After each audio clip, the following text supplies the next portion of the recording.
Bismillahirrahmanirrahim. Good morning, class 8. How are you?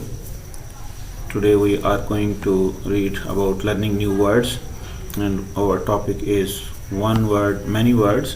It's a kind of use of dictionary. We study the following words and the different meanings they have. First word is reserve, the second is plain. Reserve has been given three meanings. Reserve, its first meaning is supply available for use.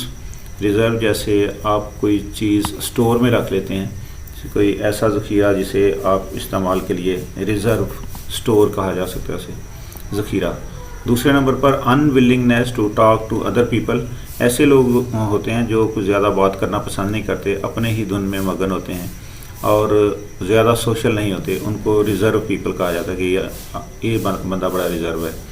उसके बाद a protected area for animals, birds and etcetera, जानवरों के लिए, परिंदों के लिए एक protected area, एक महफूज इलाका उसे कहा जाता है रिज़र्व। ये तीन मीनिंग मुख्तलिफ अंदाज के।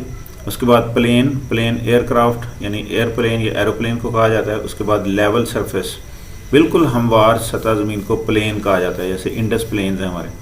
उसके बाद दरिया सिंध के मैदान। A tool used by carpenters, carpenters ये प्लेन यूज़ करते हैं।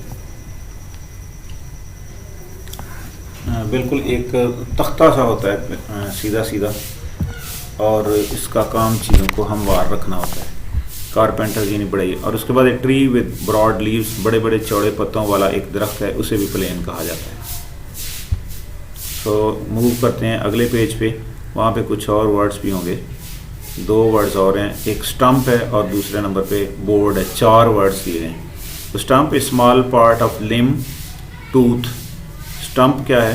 स्मॉल पार्ट ऑफ लिम, उज़व का एक छोटा हिस्सा, या टूथ या दांत। That remains when most of it has been removed और ब्रोकन, कि जब इसका बड़ा हिस्सा टूट जाता है तो एक छोटा हिस्सा जो पीछे रह जाता है उसे स्टंप कहा जाता है। A part of a tree trunk, दरख्त के तने का एक हिस्सा।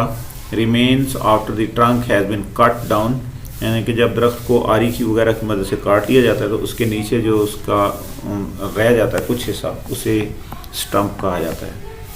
One of the three wooden poles stuck in the ground to form the wicket in cricket. Cricket में आप देखते हैं कि तीन विकेटें लगी होती हैं, तो उनके ऊपर एक छोटी सी लकड़ी रखी होती है, उसे स्टंप्स कहा जाता है। उसके बाद कन्फाउंड और पज़ल, स्टंप पज़ल को भी कहा जाता है, बंदा जब परेशान हो। उसके बाद board, flat thin rectangular piece of wood. Board, flat thin rectangular piece of wood, ये लकड़ी का तख्ता, आप जानते हैं कि फट्टा या तख्ते को कहा जाता है।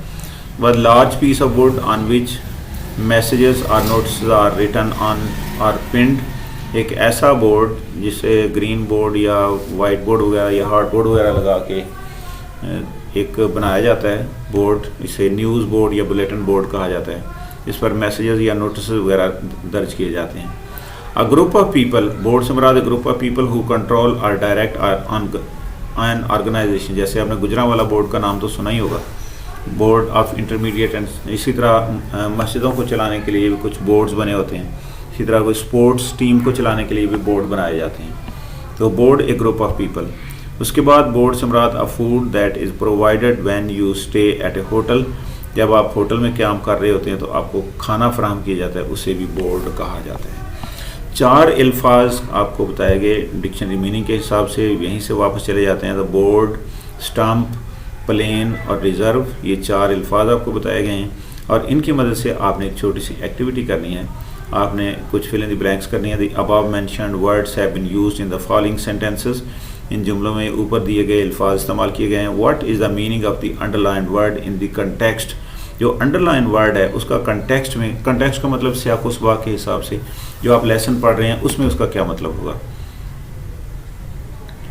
Identify it and right the number of that meaning in the box, सामने बॉक्स में उसका नंबर लिखना है कि ये कौन से नंबर वाला मीनिंग है। The first one has been done for you, सबसे पहला आपके लिए किया गया है। Number 1, plane trees lined the entrance to the museum.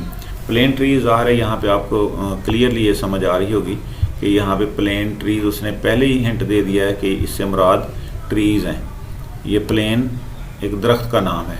Lined, ये लाइन में लगे हुए थे। The entrance to the museum, museum की तरफ जाने वाले रास्ते, म्यूज़ियम के दाखिली दरवाजे पर प्लेन के दरख्त लगे हुए थे। तो यहाँ पे उसने लिखा कि जो आपको दिया गया है ना, वो जो नंबर 4 पे मीनिंग है प्लेन का, और पहले पेज पे है ये प्लेन का चौथा मीनिंग था, चौथे नंबर पे। A tree with broad leaves, चौड़े चौड़े पत्तों वाले दरख्त। ओके, तो नेक्स्ट देखते हैं। The carpenter had to use the plane to smoothen the surface of the block of the wood. The carpenter had to use the plane, carpenter को plane use करना पड़ा टू स्मूदन, हमवार करने के लिए, the surface of the block of wood, लकड़ी के तख्ते को। तो कुछ लोग रंदा भी कहते हैं, सुना होगा आपने। तो हम यहाँ पे लिखेंगे नंबर 3। यहाँ पे हम लिखेंगे कि ये इसका ताल्लुक बढ़ई के या कारपेंटर के रंदे के साथ है। तो इस तरह आप इसे नंबर 3 लिख देंगे यहाँ, जिस तरह उसने यहाँ पे नंबर 4 लिखा हुआ था। Okay, the travellers panicked when they were informed that all their reserves of food and water have been exhausted। मुसाफिरों को बहुत परेशानी का सबब सामना करना पड़ा। when they were informed, जब उनको बताया गया that all their reserves of food and water had been exhausted, कि उनका खाने पीने की तमाम सप्लाई, खाने पीने का तमाम ज़ख़ीरा ख़त्म हो गया है। तो ये आपका कौन सा नंबर होगा? तो the travellers panicked when they were informed, यहाँ पे नंबर 1 लग गया। Her reserve made it difficult for people to understand her. ये मैं आंसर्स मैंने पहले से लिख दिए हैं क्योंकि प्रॉब्लम बन रही है बार बार ऊपर जाने में। तो द ट्रैवलर्स, यहाँ पे प्रॉब्लम्स, तो ये नंबर 1 वाला हो गया। ही her reserve made it difficult for people to understand her, चूँकि वो ज़्यादा लोगों में घुलती मिलती नहीं थी। तो ये जो अपने ही आप में मगन रहने वाला शख्स है, उसके लिए जो आपको ऊपर वर्ड मीनिंग दी गई है, वहाँ पे इसका नंबर 2 था। The row of stumps along this road is a sad reminder that many trees, यहाँ पे द रो ऑफ स्टम्प्स, यहाँ पे स्टम्प से मुराद तने हैं दरख्तों के, जो दरख्त काटे गए हैं। That many trees have been felled in order to make this road, इससे ये पता चलता था कि ये सड़क बनाने के लिए बहुत सारे दरख्तों को काट कर गिरा दिया गया है। तो ये आपकी ऊपर वाले डिक्शनरी में नंबर 2 पे था। The behaviour of sub atomic particles containing to stump scientists to this day, अब यहाँ पे स्टम्प का मतलब नंबर 4 पे था ऊपर। My father is the representative of the parents of the school board, यहाँ पे स्कूल बोर्ड से मुराद बोर्ड कि जहाँ पे मेंबर्स मिलके एक स्कूल को चला रहे होते हैं। तो ये ऊपर आपकी डिक्शनरी में नंबर 3 पे था। He pays ₹500 a fee for board and lodging, यहाँ पे बोर्ड और लॉजिंग मतलब रिहाइश और खाने पीने के लिए वो ₹5 पे करता है।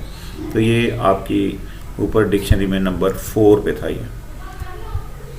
ये था food that is provided when you stay at a hotel.